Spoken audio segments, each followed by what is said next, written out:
والصلاة والسلام على من لا نبي بعده أما بعد فأعوذ بالله من الشيطان الرجيم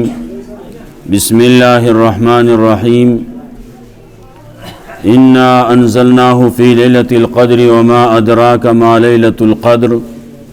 ليلة القدر خير من 1000 شهر تنزل الملائكة والروح فيها بإذن ربهم من كل أمر سلام هي حتى مطلع الفجر. دا ټولو ناول خو دا دعا بم کو چې الله رب العزت دا سمرا تراوی اوشوي سمرا ورځې روزه اونې وشوي الله رب العزت دا په خپل در کې قبول کړي. مخه ته چې سمرا ورځې را روانې دي الله رب العزت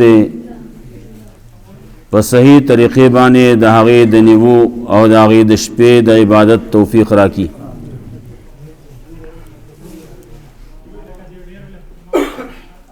بیا دا دعا هم کوو چې الله رب العزت مخکینی 10 ورځې هغه د رحمت وي، دویمې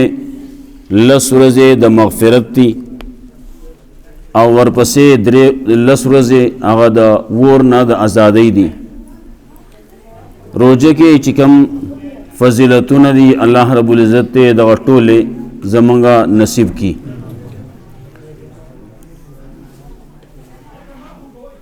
خبره راځي د روزې باره کې.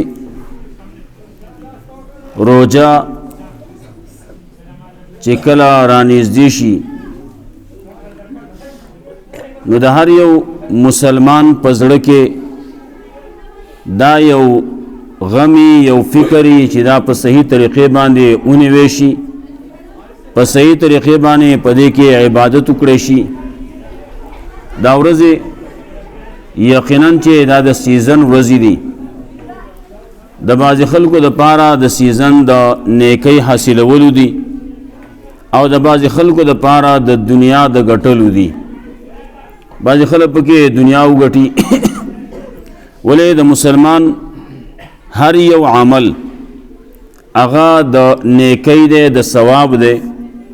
خو کو هغه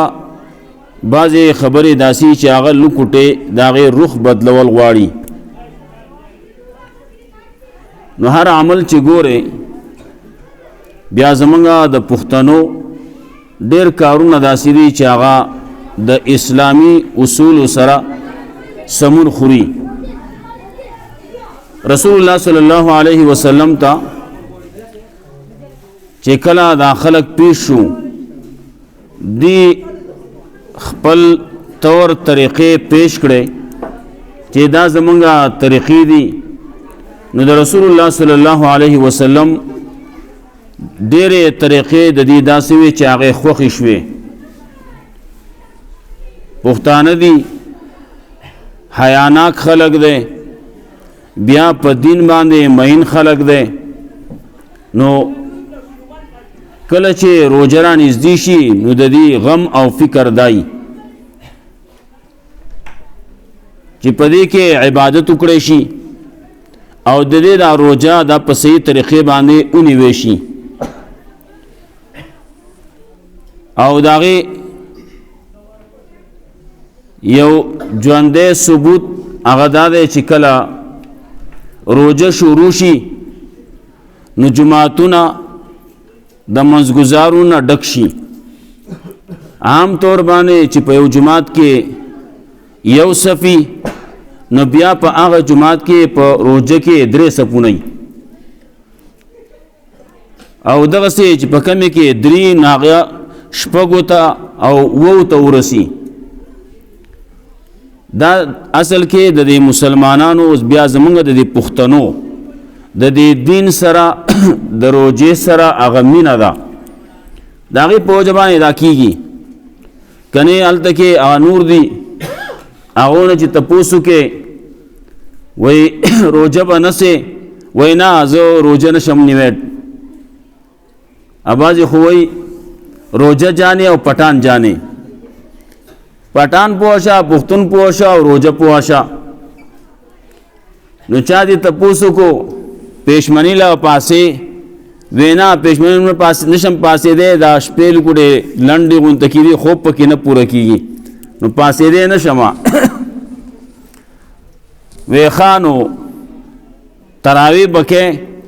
نه هغه ته تراویح دا قاري صاحب چې دی دا سړی ستړی کوي ډېر وخت پورې سړی ودرېږي او سړی ستړی کېږي نو دا هم نشم کولی نو بیا ورته وی چې ښه نو روژه ماته به کې وایي ولې داسې کافر یم څه روژه ماته به نه کومه نو روژه ماته کوي خو دا نور څیزونه چې دي نو دا نه پېشمنۍ کولی شي نه تراویح کولی شي نه روژه نیوی شي او دغه ته روژه ماتې ته بیا نري روژه ماته ښه کوي نو دا زمونږ پښتنو کې دا یو صفت الله ایښودی دی اگر چې دا بعضې خبرې زمونږ یو سړی به یې مري به هلکه روژه ماته کا وایي نه زه روژه نه ماتوم مړ دې شمه خو روژه نه ماتوم بوډا به روژه به نه شي ټینګولی هغه ته ورته ووایي چې ته روژه مه نیسه وایي نه زه څو ته دا خلک به روژې نیسي او روژې میاشت به زه به نه نیسم د مریض دپاره د بوډا دپاره الله رب العزت اسانی پیدا کړله چې اسانی پیدا کړله چې هغه بوډا چې هغه روژې نشي نیوی داسې بوډا هغه ته زمونږ د کتابونو کې شیخ فانی وایي او یا مریض دی بیا د مریضانو ځان له دوه قسمه دي یو مریض داسې دی چې هغه چې کوم ډېر مریض دی داسې موږ ټول یخنۍ والي یو او یا د سر باندې دړي او چا تبه نیولی چاسۍ دغه نه یو سړی ډېر ناجوړی دی داسې چې هغه روژه نشي نیوی نو د هغې دوه قسمونه یو دای چې هغه ته ډاکټر ووایي چې ته تر مرګه پورې به روژې نشي نیوی نه به نسې روژې دا سړی هم د هغې د شیخ فانی په حکم کې دی او یو دا بل دی چې هغه وقتي طور باندې ناجوړه دی ډاکټر وایي ته به اوس روژې نه نسې او چې کله ښه شوې بیا به نسې نو دا سړی دی وقتي طور باندې بیمار دی دی به ښه شي جو 10 ورځې وروسته به ښه شي جو میاشت وروسته به ښه شي بعضې پکې داسې زه 2-3 میاشتې 6 میاشتې پکې ولګي هغې نه وروسته به دی ښه شي نو دا یو سړی چې دی نو دی فدیه نشي ورکولی دی به روژې نیسي او دا نور چې دي یو چې کم شیخ فانی دی بوډاوالي د وجې نه روژې نشي نیوی یا دایمي مرض دی چې د هغې د وجې نه دی روژه نشي نیوی نو هغه بیا فدیه ورکوي دا بل چې دی دې کې یو خبره بله پکې راځي یو سړی دی وقتي طور باندې بیمار شوی دی او هغه ورځې د روژې تېرې شوې او اخواته اوس دته دومره موقع میلاو نه شوه چې ده پکې روژې نیولې وی ځکه چې ټولې ورځې په بیمارۍ کې تېرې کړې او اخواته مرګ حق دی یو لاړ مړ شو نو ده باندې کتابونه لیکي چې ده باندې دغه قضا پې هم نشته فدیه پې هم نشته ولې ده د وخت نه دی میلاو شوی که ده ته وخت میلاو شوی وی ده به نیولی وی او دا بل نور چې دي نو دې ته وخت میلاوېدو ته ضرورت نشتی ده باندې خو فیصله شوې ده چې ته تر مرګه پورې نشي نیوی نو دی به خپلې فدیه به ورکوي څنګه چې سرسایه ده سرسایه چې څومره جوړیږي څومره چې سرسایه جوړیږي نو امره د هغې پیسې د فدیې دي نه که سړی چې کله روژه شروع شي نو که د روژې نه مخکې روژې د ختمېدو نه مخکې دا ختمېدو نه مخکې ورکوي هم ورکولی شي وروسته یې ورکوي هم ورکولی شي فدیه ده په ده باندې لازم ده فرض ده قرض ده نو دغه به دی ورکوي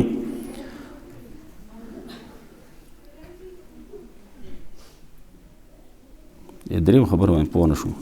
حدیث جبرائیل نو هغه سړی دغه دوه کسان چې دي نو دا به فدیه ورکوي نو څنګه چې روژه شروع شي یو ورځ تېره شي نو روژې فدیه که دی ورکوي نو ورکولی شي د ټولې میاشتې ښه خبره هم دغه ده چې مخکې ورکي او ورپسې سرسایه ده. نو سرسایه هم چې هغه د وخت نه مخکې سړی ورکي نو ښه به ولې ورپسې اختر را روان دی او بیا دا ورځې داسې دي او نن سبا دا دور داسې دی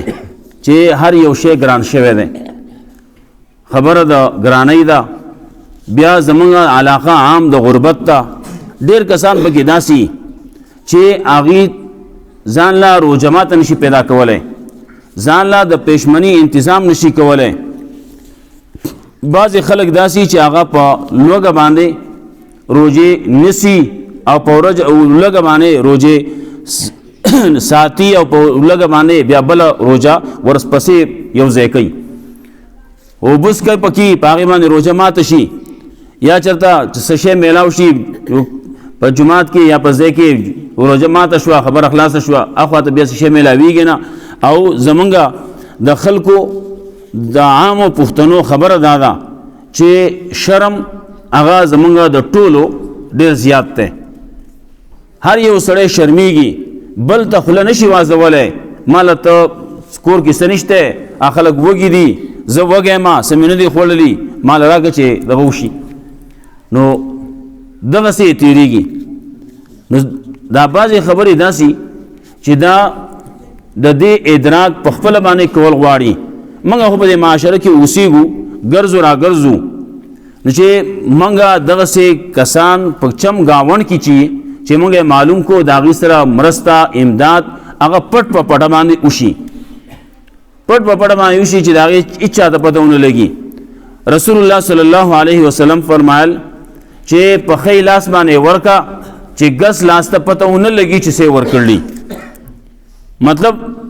په ډېره زیاته په پټه طریقې باندې. زمونږ په اوسني دور کې خو دا کم چې د موبایل راوتل دی، فیسبوک دی او یوټیوب دی او نور څیزونه دي، په هغې باندې خو خلک دا قصې کوي چې بس چې په څه طریقې باندې دا خبره خلکو ته شو شي چې او ما د خلکو سره امداد وکړو. نو دغې شیشې ته دې ته خېچول نه دي پکار، بلکې پټ په پټه باندې رسول الله صلی الله علیه وسلم دغه وی. قرآن کریم کې هم دغه حکم دی، وَإِن تُخْفُوهَا وَتُؤْتُوهَا الْفُقَرَاءَ فَهُوَ خَيْرٌ لَكُمْ. که تاسې ورکوئ په پټه باندې غریبانانو له ورکوئ نو ډېره ښه ده، په ښکاره باندې ورکوئ نو هلته کې بعضې څیزونه پکې داسې دي هغې کې بیا لږ تفصیل دی. نو ښه خبره دا وي چې پټ په پټه باندې کار وشي چې هېڅ چاته پته ونه لګي. بس یو الله خبري، یو دی خبر دی، چاله چې ورکړی شو هغه خبر دی. زمونږ بعضې مشران چې کوم تیر شوي دي هغې خو بعضې کارونه داسې کړلي چې هغې هېڅ چاته تر اوس هغه چاله چې ورکړلي هغو ته هم پته نشتي. د شپې وتلی پیسې اغستې دي، ورکړي دي یو تن له، او چې سهار شوی دی نو هغه پته لګېدله چې هغه ډاکو غلو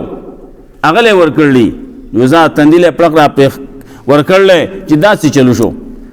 پیسې ما واغستې، ډاکو لی مې ورکړې، غل لی مې ورکړې، نو زه بیا ورکړم. نو بله ورځ باندې بیا اغستې دي، چې بیا اغستې دي نو هلته کې ورکړي دي، نو مالدار لی ورکړلي. پته لګېدله چې هغه سړی خو مالدار و، جو هلته کې هغه بیا تندي لی پړق ورکړی، دا خو چلو شو. ما زکات ورکاو او هغه مې مالدار له ورکو. بیا په بله ورځ باندې بیا پیسې اغستې دي، ورکړي دي، جو بدکار لی ورکړلي، بدکاري لی ورکړلي. بله ورځ پته لګېدله چې ورځ شوې ده، پته لګېدله چې دغسې کسان دي او هغو ته پیسې میلاو شوي دي. یو چې دی نو هغه مالدار دی، بل چې دی نو هغه دغل او ډاکو دی، او بل چې دی نو هغه بدکار دی. نو هغه ته د پیغمبر په ذریعه باندې ورته وویلی شو چې ته خفه کېږه مه، ستا دا پیسې چې تا ورکړلي تا په اخلاص ورکړلي، او تا چې چاله ورکړلي هغه کسان چې کوم مالدارو هغې زکات نه ورکاو، هغې په زکات ورکولو باندې شروع کړه. چا چې څوک چې غل او ډاکو هغه وی چې الله یې دسی ور کوي پټ په پټه ما اسوی ورکی چې پته نه لګي نو هغه د غلا نه قلار شو او هغه بل چې هغه د بدکاری په دغه کې روان او خزه نو هغه وی چې پیسې ملاویږي بدکاری ته به ضرورت سره وي بدکاری نه قلار شو نو چې کله دا بازي کارونه به داسې وشي چې پټ په پټه باندې کول کی چې هغه هغه ستون کې چې هغه ته پکې پته نه لګي چې دا چا مال راکړي او په ست طریقې باندې ماته میلاو شوي نو بازي پکې داسي لیکن زمونږ چې کوم غریبانان خلک دي چې هغه ته پټ په پټه باندې ورکړي شي بازي پکې داسي شي وي دي چې سړی تللی جماعت ته پیزار الته کې ویستلی چې کله واپس راغله پیزار په فوکۍ په پیزار کې دنه پیسې پرتی دي هیڅ چاته چې هغه ورکون کې چې هغه چاته معلوم نه چا راکړلی دا زما په پیزار کې چای خو دي نو په بعضې خبرې دغسې راځي چې پټ په پټه باندې خبره وشي اخلاص شي نو دا ورځې دام د سیزن دي بعضې دا نفل کارونه چې سړی کوي نو دا په فرض باندې بدلیږي نو نفل یوازې دا نفلي منځونه نه دي مراد هر نفل کار چې سړی کوي نو هغه په فرض باندې الله رب العزت ثواب ورکوي لکه اوس یو سړی دی هغه صدقه ورکوي 1 روپۍ ورکړه صدقه نو دله پې الله رب العزت د فرض و مقدارې ثواب ورکوي او څوک چې د فرض و قصه کوي نو هغه د اویاو فرض مطابق الله سزا بدله ورکوي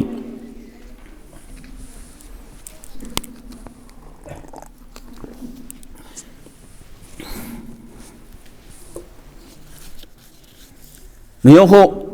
په خپل ځان کې منګه د ورکړو دا صفت پیدا کو رسول الله صلی الله علیه وسلم بداسي کوله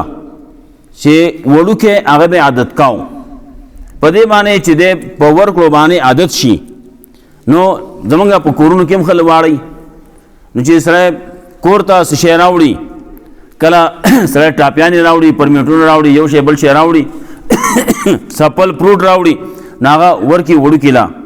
دا واخلا دا ته تقسیم ک پدی باندې پدې خپل رونو باندې په خویاندو باندې پدې ورونو باندې پدې باندې تر په زامنو باندې پدې ما تقسیم کا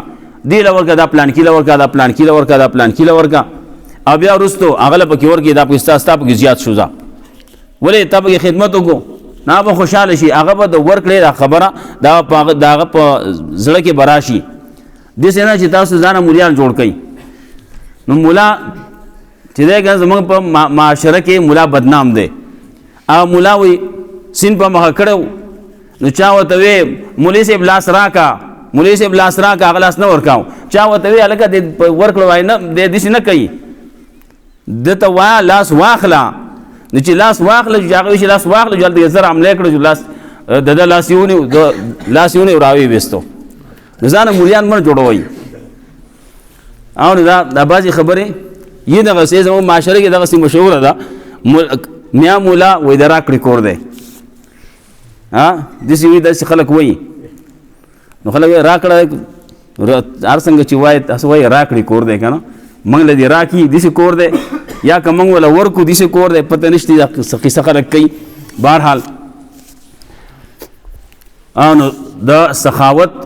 رسول الله صلی الله علیه وسلم په باره کې د سخاوت راځي چې دومره سخیو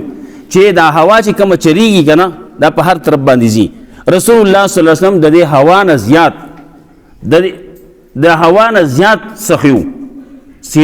د سیلۍ نه زیات سخي نو رسول الله صلی الله علیه وسلم باره کې تاسو اورېدلی وئ رسول الله صلی الله علیه وسلم منځ کو مازدیګر منځ یې وکړو نو په ډېره تادۍ باندې کور ته لاړ خلک حیران شو چلو شو یو خلک پسې هم لاړو دروازې ته څه چلو شو وی سلو ګوډې سپین زر دی سلو ګوډې د درهمونه پاتې شوي دي ما وی چې داسې نه چې شپه راشي او دا زمونږ کره شپه تېرېږي د صدقې دغه چا رالیږلي چا داسې نه چې دا زمونږ کره شپه تېره کړي رسول الله صلی الله علیه وسلم په خپله باندې صدقې په خپله نه خوړه چا چې به وله ورکړه وی دا دوله ورکوي نور باندې تقسیم کوي چا چې به هدیه راوړه رسول الله صلی الله علیه وسلم به ټیک دا زه سره خورم تاسو هم راځئ ټول په یو ځای باندې هغه به وخوړی شو یا به تقسیم کړی شو. نو رسول الله صلی الله علیه وسلم وی زه او زما آل مونږ ګورې صدقه نه خورو، هدیه تحفه ډالۍ دا رسول الله صلی الله علیه وسلم په باره کې د مخکینی کتابونو کې دا خبره وه چې رسول داسې پیغمبر به راځي چې هغه به صدقه نه خوري. یو صحابي راغی، دا مسلمان شوی لا نه و صحابي دی، هغه چې کله مسلمانېدو نه مخکې هغه راغی شی راوړ ویجی دا صدقه ده وی دوله ورکه په خپله یې ونه خوړه وانه غسته قبول یې نه کړه بیا لاړ بیا راغی راوړه ویجی دا مې تاسو ته تحفه راکړ وی راکړه تحفه یې واغسته. نو رسول الله صلی الله علیه وسلم هغه کارکردګي د خپل ژوند او دغسې وه. بیا زمونږ اوس دا روژه ده، په دې روژه کې ما اول کې وی چې روژه ده د روژې فضیلتونه ډېر شوي دي. یوه خبره دا ده چې روژه ډال دی د څه شي نه، د جهنم نه ډال دی، د ګناهونو نه ډال دی. نو دا روژه د ګناهونو نه هم ډال دی او د جهنم نه هم ډال دی. لیکن یو خبره پکې د فساد اعمال کې یو خبر لیکي مالم یخرق سو پورې دا ډال چې یي دا فایده کوي، خو چې کله دا اونشلولی شي کله چې دا اوشلیږي نو بیا فایده نه کوي. ډال د تورې نه د هغې نه د ګزار نه سړی بچ کوي، لیکن چې هغه اوشلیږي نو بیا خو هغه دغه نه کوي تیر را روان دی غشی را روان دی هغه ته ونیو هغه په هغې باندې ولګي خبره دغه شي سړی ترې بچ شي. لیکن چې اوس هغه شلیدل دی نو هغه بیا کار نه کوي. نو رسول الله صلی الله علیه وسلم فرمایل چې روژه دا ډال دی. نو یو روژه ماتېدل دي نو هغه خوراک کاک وغیره په دې بعض څیزونه باندې دا مشهور څیزونه دي هغې باندې ماتېږي. یو روژه خرابېږي. نو خرابېدل په څه باندې دي؟ خرابېدل دي څښا کېدل دي. نو خرابېدی دي په د سړی ژبه بې ځای استعمالوي، غوږونه بې ځای استعمالوي، په غفلتو کې په دې کې سړی اختی نو په هغې باندې روژه خرابېږي. ماتېږي نه، روژه به کېږي وبه شي خو هغه کم اجر و ثواب چې دی کمه فایده چې دی هغه نه میلاویږي. نو روژه خپله خرابول نه دی پکار چې روژه خراب وي سړی غیبتونه کوي،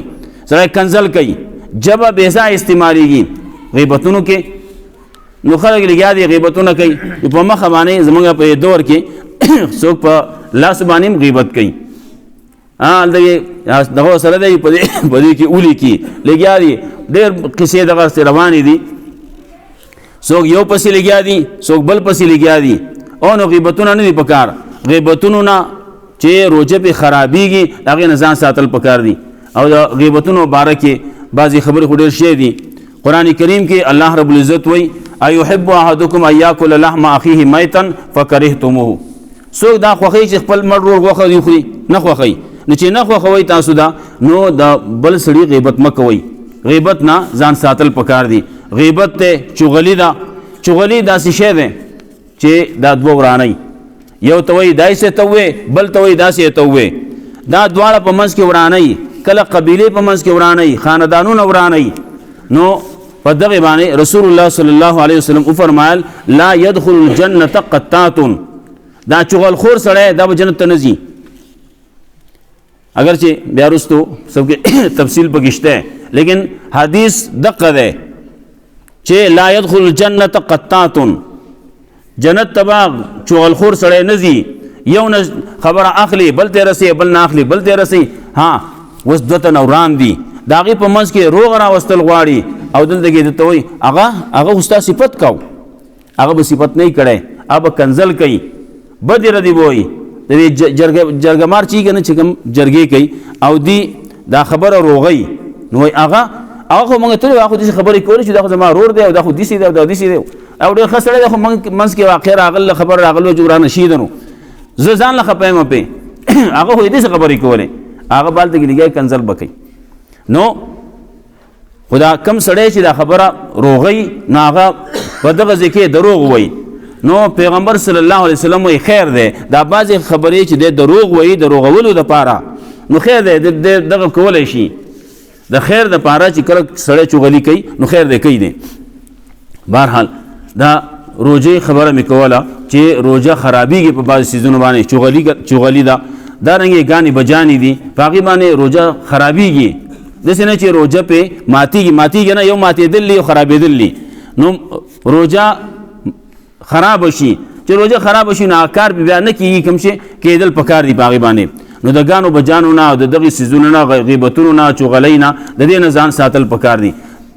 یو خبره دې سره متصل بل هم ده لا يدخل الجنة قطات ولا يدخل الجنة قاطعون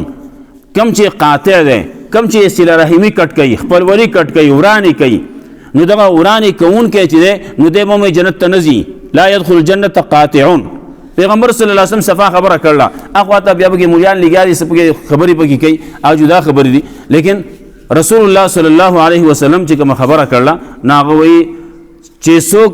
صله رحمي کټ کوي تعلقات ختموي کټ کوي نو دی به جنت ته نه ځي. کوس دوه تنه وروڼه دي دوه تنه ملګري دي ورانه یې راغله یو بل سره نو درې ورځې د ورانه کولی شي ذات ورانې اجازت نشته که زیاته ورانه وکړه مړ شو سیده به جهنم ته ځي.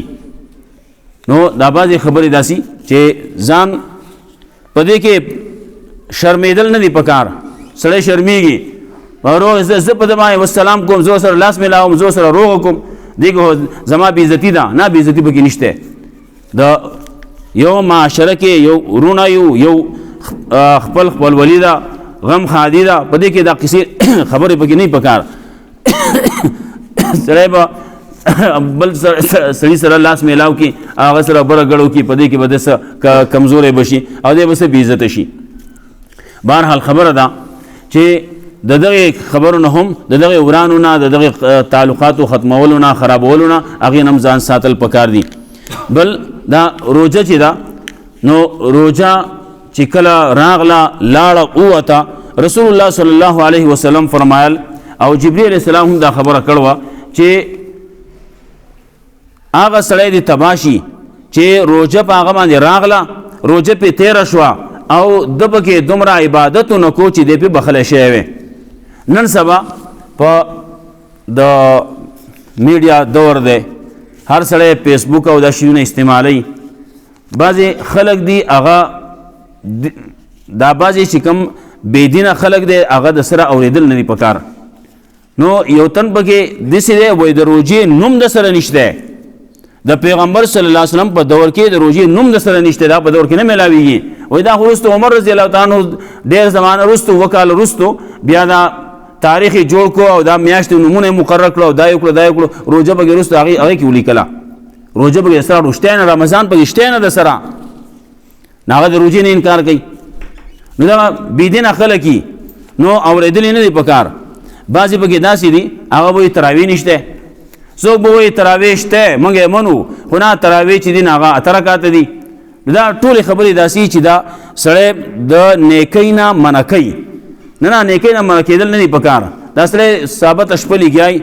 د نفلونه کوي نو ښه ده چې کوي که نه نورو ورځو کې د عبادت موقع نه میلاویږي او په دې ورځو کې عبادت موقع میلاو شوې ده نو چې وی کې نو ښه ده. زموږ دا بعضې خبرې داسې د تراویح په باره کې د ټولو ائمو اتفاق دی په دې باندې چې د شلو نه کمې تراویح نشته. بعضې پکې لا نورې خبرې کوي هغه موږ ځکه نه وایو چې دغه دی تاسو ته به ګرانه شي بیا هغه وایي شپږ دېرش رکاته دي ایو پکې وایي ایو پکې وایي نه هغه اته څلوېښت رکاته دي خبره ورانېږي بیا به د ثابته شپه به لګیایو نو د قاري صاحب بسې لګیایي دې وخته پورې دې وخته پورې دغه دي دا څه ته موږ ستړي قاري صاحب او چې اوس پسې څه ته د شپاړس رکاته پسې نور شي 36 رکاته شي نو بیا به څه شي نو بیا خو د دې نه نیم ټیم څومره ټیم چې لګېدل دی که نه دومره ټیم به نور پکاري که نه شلو رکاتو باندې چې څومره ټیم وځي نو 14 رکاتو باندې هم تقریبا بیا هغه شانتې ټیم نه وځي او چې بیا د هغې نه زیات شي بیا پې نور وځي نو دا خو سړی ستړی کوي نو هغه خبرې نه کوو خو کومه اتفاقي خبره ده چې هغه وایي 60 رکاته یو موي شل رکعاته بل موي شل رکعاته بل موي زمونږ چې کوم ائمه دي ائمه اربعه امام ابو حنیفه رحمت الله علیه، امام شافعی رحمت الله علیه، امام احمد رحمت الله علیه او امام مالک رحمت الله علیه ټول په نسبت باندې د شلو نه کمی نشته، شلو نه زیاتې څوک کوي نو ښه خبره ده. نو وروسته ورپسې سړی تهجد کوي نو ښه خبره ده، تهجد هم کول پکار دي ځکه چې که سړي ته موقع میلاویږي 2 رکعاته کولی شي، 4 رکعاته کولی شي، 6 کولی شي، 8 کولی شي، ښه خبره ده. نو اسیم سړی پاسي دغه ټیم کې پېشمني له سړی پاسي نو چې پېشمني له پاسي نو دا پکې هم کول پکار دي.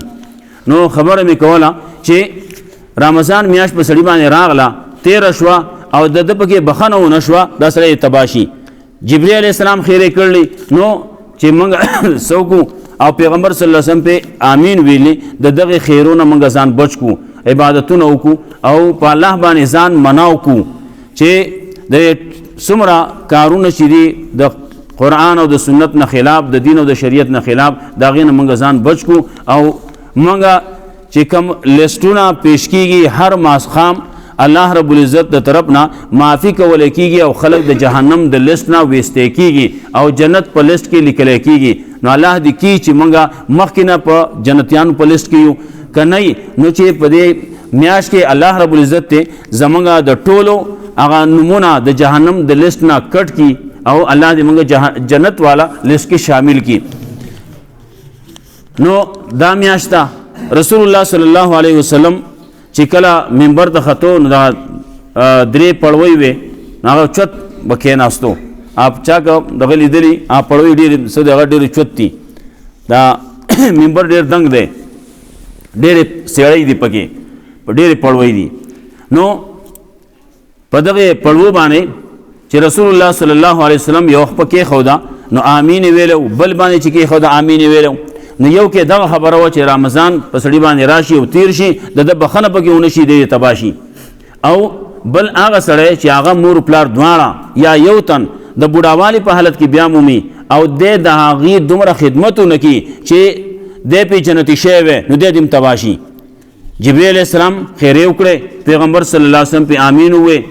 یو هغه سړی چې د رسول الله صلی الله علیه وسلم تذکره د چا په مخ کې وشي او دی پې درود ونه وایي دغه سړی دې هم تباه شي.